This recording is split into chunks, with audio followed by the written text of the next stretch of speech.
జగన్ గారు వైసీపీని కాంగ్రెస్లో విలీనం చేసేస్తానికి రెడీలో ఉన్నారని కూడా వార్తలు వస్తున్నాయి. దాన్ని నాకు అంత ఐడియా లేదు మరి అంటున్నారంట. ఆయన అలా చేసేవాడైతే మోదీ వాళ్ళనే పెట్టుకున్నాడుగా, సింగిల్గానే ఎప్పుడు ఉంటాను అన్నాడు. మోదీ వాళ్ళు అడిగారంట మమ్మల్ని కూడా, లేదు లేదు సింగిల్గా పోటీ చేస్తారు, సింగిల్గా చేశాడు. మరి నాకైతే మరి అంత ఆలోచన లేదు. మరి కాంగ్రెస్లో ఎన్ని చేస్తాను అంటున్నాడు.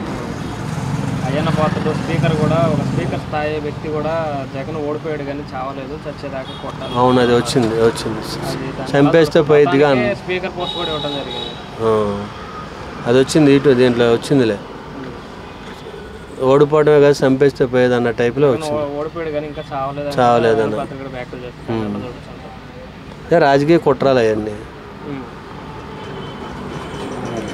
జగన్ అవినీతి జగన్ ఓటమికి కారణం అయ్యింది అని చెప్పేసి కూడా అంటున్నారు. వాళ్ళు అవినీతి అంటారు, కొంతమందికి మంచి చేశాడు, కొంతమందికి కొన్ని మంచి చేశాడు, కొన్ని చెడు చేశాడు. వాళ్ళ అభిప్రాయం అన్నా క్యాంటీన్లు పెట్టుంటే బాగుండేది. ఇదేంటిది కొన్ని ఉన్నాయి కదా, అవి ఇస్తే బాగుండేదని వాళ్ళు అంటారు. దాంట్లో ఏమున్నాయి అనేది మరి వాళ్ళకి రాజకీయ నాయకులు పెద్దవాళ్ళకి వాళ్ళకి తెలుస్తుంది, మనకేం తెలుస్తుంది. దాంట్లో కూడా అవినీతి జరుగుతుందని వీళ్ళు అంటారు, అన్నా క్యాంటీన్లో కూడా. ఇట్లాంటివి కొన్ని ఉంటాయి కదా. ఇప్పుడు గిట్టిన వాళ్ళకేమో ఒకలా మాట్లాడతారు, గిట్టిన వాళ్ళు ఒకలా మాట్లాడతారు. ఇస్తేనేమో ఊరకి ఇస్తున్నాడని చెప్పేసి అంటున్నారు, తీసుకున్నప్పుడు అందరూ బాగానే తీసుకుంటున్నారు. అబ్బాయి వేసాడని ఊరకెత్తే ఆయన సొమ్ము అని మళ్ళీ అంటున్నారు. మరి వద్దనుకొని ఆగిపోవాలి కొంతమంది. తీసుకుంటాం బాగా. ఇప్పుడు ఆ మున్సిపాలిటీ వాళ్ళకి రావడం కానీ చాలాసార్లు పెంచారు, మళ్ళీ శాలరీస్ పెంచాడు. ఒకప్పుడు గతంలో నాకు తెలిసిన ఐడియా అంటే నేను విన్నది ఏంటంటే, ఒకప్పుడు చంద్రబాబు నాయుడు ఇదే మున్సిపాలిటీ వాళ్ళకి 1000 రూపాయలు జీతం పెంచమంటే పెంచలేదంట. ఆపేసేసి వాళ్ళని ఆపి బయట నుంచి ప్రైవేట్ వాళ్ళని తీసుకొచ్చి పెట్టాడంట.